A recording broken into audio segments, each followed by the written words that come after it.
Salom. Siz Germaniyaga yangi keldingizmi? Shu 3 ta narsani darhol qilishingiz kerak.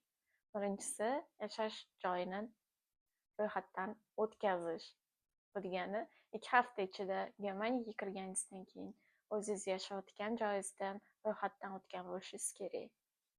Keyingisi bank hisob raqami ochish.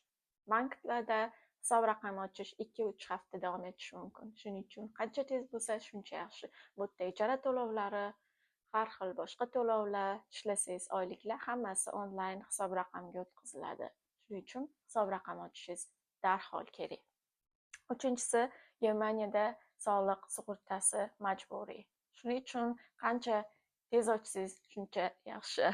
Germaniyaga kelgan paytingizda shu 3 ta narsani darhol qilmasangiz yashashingiz ozgina qiyinlashishi mumkin.